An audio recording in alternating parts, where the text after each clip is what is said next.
the Cadejo or black dog, or perro negro. Kind of looks pretty fierce, right? This is a phantom dog that appears sometimes to come after kids. And I'll read that to you. Black dogs, also cadejos, are demon beasts that lurk in alleys, they're demonic beasts rather, that lurk in alleys, graveyards, and other dark places, waiting to attack. The creatures are enormous, often the size of a small pony, with shaggy black fur and blazing red eyes. A smell like rotting meat accompanies them wherever they go. Cadejos cannot be killed, as they are not physical beings, but they can be dispelled by an iron machete wielded by a good-hearted man. There's another way to get rid of a black dog, as young Carlos Martinez learned many years ago. Carlos was an elementary student in the Rio Grande Valley during the 1960s. And I don't know if you guys know about this, but in the 1960s, if you were a Mexican-American student in schools, in elementary, you got put in a different school. Just because you were Mexican-American. It was called the Mexican school. Can you imagine? All the white kids go to one school, and all the Mexican kids go to another school. It's really bad, isn't it?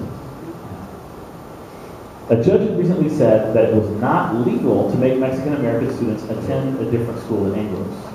Carlos and his friends were excited to start attending the same school as all the other children, but some people in the community did not like the change. An old woman who knew how to call on dark forces summoned a cadejo to torment the Mexican-American kids. It followed them to the bus stop every morning, trying to scare them away. One girl was actually clawed by the beast and had to be hospitalized. Finally, Carlos asked his grandmother what to do. She explained that in order to make the black dog go away forever, Carlos would have to spit into his palm, stand absolutely still, and let the dog lick the spit from his hand. Though he was frightened, Carlos stood up to the hellhound. It ran its rotten tongue over his palm, and then it disappeared, allowing the Mexican-American children to freely enjoy their right to an equal education.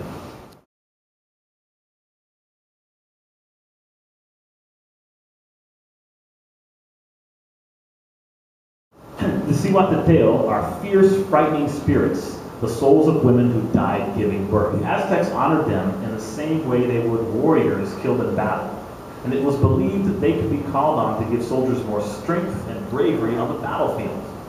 The ancients also claimed that the Cihuateteo emerged from the land of the dead, Mictlan, every evening to accompany the sun as it slid down the western sky to the underworld.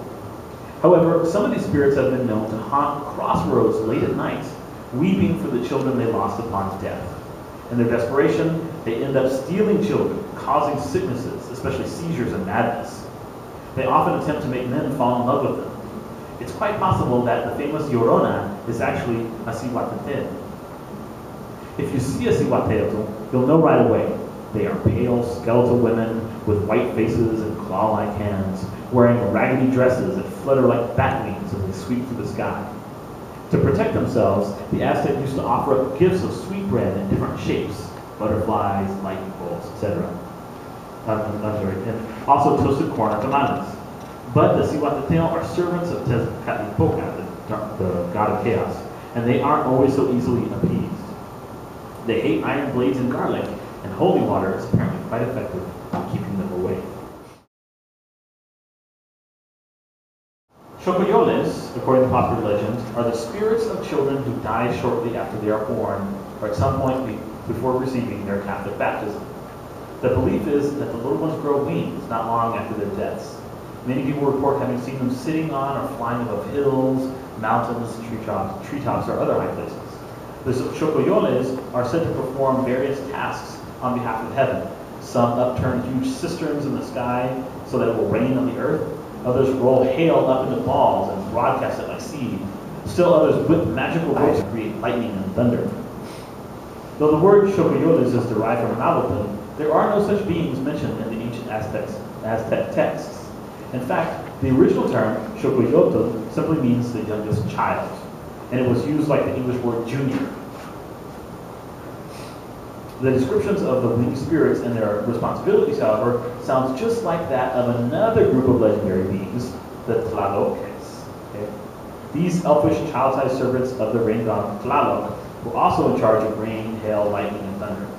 Perhaps the Christian idea of cherubs got mixed up with the myth concerning Tlaloques giving rise to the